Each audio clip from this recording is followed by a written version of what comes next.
And so our first topic in this segment is going to be about responsibility. Taking responsibility for your thoughts, your actions, the things you do, the things you choose not to do. And so I want to go all the way back to Genesis. Yes, let's start from the beginning.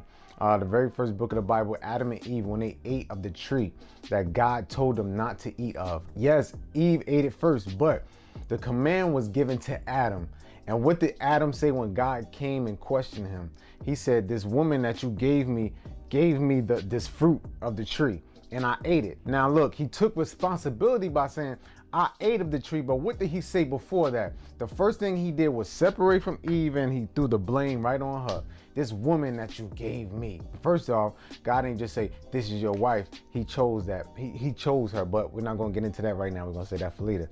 So when we think about that, a lot of us tend to do that when we're at work or we're just going through life. A lot of times things happen and we try to throw the responsibility on somebody else and say, it's your fault. It's their reason why I was trying to do this and they just came and they did all of this. No. We as men, I know a lot of people do this. This is good for all people, but men, we need to start taking responsibility for the things that we do. I have an example, right? And this is not something so big, but it's just changing your mindset. So I work at a company, a company where, I work at UPS. All right. Listen, I work at UPS. And so I needed a hand truck because, it's days where we got so many things and we just need a hand truck so we can move multiple things at one time, especially heavy things. And so one day, my manager called me into the office because he wanted to talk to me about something. And so I didn't have a hand truck in my truck. So I said, you know what? It's somebody at his office. So I'm going to make sure that when I leave out, I'm going to get one after I finish talking to him. And so the day was kind of dragging a bit. I'm like, man, when am I going to get in his office? And so when I finally got in his office, as I left, I forgot the hand truck. And when I was on my way out and I was working already, I got to a stop and I realized, oh man, I don't have a hand truck. But the first thing I did, I said, man, if it wasn't for my manager, asking me, I want to talk to you real quick, making me wait all this time, I wouldn't have forgot the hand truck. But right after that, I paused and I said, you know what? This does not have anything to do with my manager. It's not his fault because he called me into the office and I forgot the hand truck. So I had to take responsibility and said, no, Mike, your manager ain't have nothing to do with this. Your coworkers had nothing to do with this. You forgot the hand truck. It's your fault. Now you butt out because you don't have a hand truck. Now what? And so I just had to sit there and internalize you know what? It is my fault. I should have got a hand truck, but I forgot. It's nobody else's fault. I cannot put the blame on my managers just because I forgot to get it for myself. And so for a lot of men, because we never had our fathers in the home or a strong male figure in the home to really teach us, we tend to blame things on other people or blame things on circumstances rather than taking accountability and saying, listen, I had a choice to not do this. I had a choice to do this and I made the wrong choice. Yeah, I know it's hard to get a job. It's not the easiest thing going on right now, but you know what? I'm going in and out of jail, in and out of jail, in and out of jail.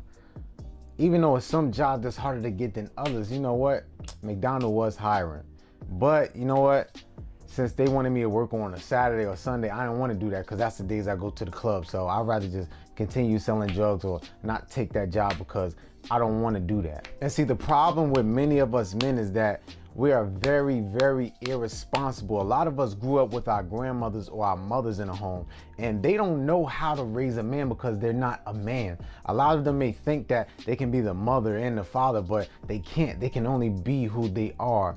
And regardless, all children need their mother and their father. But us as men, we need our fathers to correct us, discipline us, teach us, tell us the wrong way to do something, the right way to do something, to really build in us discipline, focus, and patience, and teach us that life is not going to be easy. You can't just give up and do nothing because you just feel like it. Your life should not be dictated by just how you feel, because it's certain days I get up and go to work.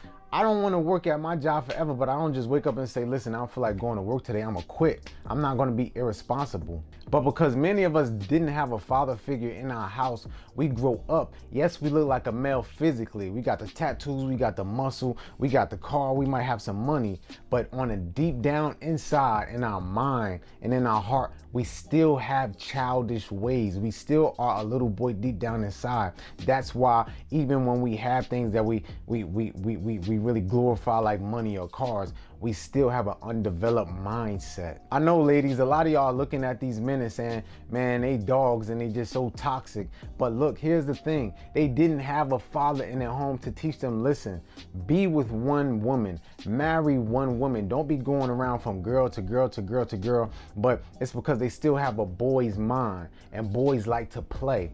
And that even plays a part into us living with our mothers and our grandmothers. You know, they want to nurture us. They want to keep us protected from the world. They don't want anything to happen to us. So they keep us close. They keep us tight. And they don't always push us to go out and do something and go out and get a job and get out of my house and be disciplined and get it for your own. What they do is they keep us so close, and so they just nurture us so much to the point where we just live in their house, whether we selling drugs or we don't have a job. What happens is we go from being under their roof to then living with another female while she's taking out the garbage, paying the rent, going to work, and taking care of the kids. And yet we're in her house sleeping around, eating all the food, no job, cheating and jumping and back and forth and doing all of these things. And that is not how a man should be at all. That's a little boy. Listen, I know some men are not going to like it, but look, that's little boy. It's kid stuff. This is not things that we should be doing. Listen, I used to be there myself. I'm not going to sit here and act like I just woke up and I had everything together and I was all cool. No, man, no. There are some things that my mother instilled in me, like when I work, I got to give her money, you know, as far as just paying and helping out with things, because that's what men do. But still, my mother didn't know how to be a man. And so it wasn't until I fully came to Christ and Christ began to put things on my heart and change my mind that I said, man, I got to grow up. There's some things that I got to do, because as a man, we are to protect, provide, serve our family, and really give our children identity. That's why a lot of these young men, they don't know who they are. They have no idea who they are. So they waste time and go around life just playing, because when you know who you are and you know what you're called to do, you don't want to waste time. You want to go straight. You want to go forward and get it done to the T. But when you don't know who you are, you just wander around and just do whatever. You just waste time because you're so confused. And so to all the men out there, I really encourage you, man. Trust me, I'm not trying to beat you up. I want the best for you, because you know what? One thing I tell young men all the time, listen to me, young man. A lot of us like to be out there on the streets and like to sell drugs and look good and spend all our money on Jordans and all of this fancy stuff. But listen, I want you guys to really hear me out. The best thing you can do for yourself, get a job. If you don't want to work for yourself, get a job and save up some money and invest and do things like that, so you can make something for yourself and be an entrepreneur. Whatever it is you want, you have to have a goal. You have to have plans, because listen, being out there on the streets is just wasting your time. Trust me when I tell you, I've spoken to so many older men, and one thing that they always tell me, I call them OGs. That's my form of OGs, right? One thing they always tell me is like, yo, bro, like if I could really go back and do it all differently, like I would. They said, man, I wasted a lot of time in and out of jail, you know, just being on the streets doing nothing. Listen, when you think about it, right? When you get 60 and 50 and 70, you want to be maybe retired or just owning a business and have some land, or enjoying your family, enjoying your grandkids, have some money saved up, 401ks and stuff like that. But when you waste time going in and out of jail, wasting your time, when you get about 50, 60, 70, 45, you're going to realize, man, I've been wasting so much time out here on the streets building nothing. My foundation was not solid. And so now when you're 60, 70 years old, you're working your butt off. And you're too old to be working that hard, because you should have been doing all this labor or working with, or whatever you do when you were younger. But because you wanted to waste time and be in the streets and not do anything, you didn't have anything built for later. You understand what I'm saying? And so because a lot of our fathers did not take on the responsibility of being responsible for us as men, we grew up without a sense of responsibility. So listen, I encourage you, men, today, make today the day. Make today the day. Stop making excuses. Cut the excuses. It might take some time, but you just have to practice it. Be real with yourself. Try to figure out, what do I want for myself? What do I want in my future? Is sleeping around with girls, going to the club and driving nice cars and getting all this fast money, is it really worth it? Is it really going to be worth it in the end? That's what I want you to think about. Think about the long term. Don't think about just the time now, because times change that fast. Like, do you really want to spend your life in jail because you had drugs or you killed somebody? Think about this stuff. If you need somebody to talk to, if you have any questions, man, DM me. Like, I'm down, bro. If you need some help, if you're trying to figure some things out, listen, man, I didn't have many men around me growing up. I had a few. I had some older cousins. I had an uncle or two, and even my father, man. Listen, me and my father is in a much greater place now, but growing up, you know, he was around, but he didn't really know how, I guess, to really teach a young boy and really, you know, spend a lot of time, because his father didn't teach him. And so, you know, this is not me saying that I didn't have my father around. I had my father around, but it just wasn't, you know, what I felt I needed as a kid. But I really thank my father for being in my life and being here now, and just us having a better relationship. And I thank the Lord upstairs for saving me and even giving me wisdom to speak to you men right now. Because listen, our young men, they are important, and we are building the next generation.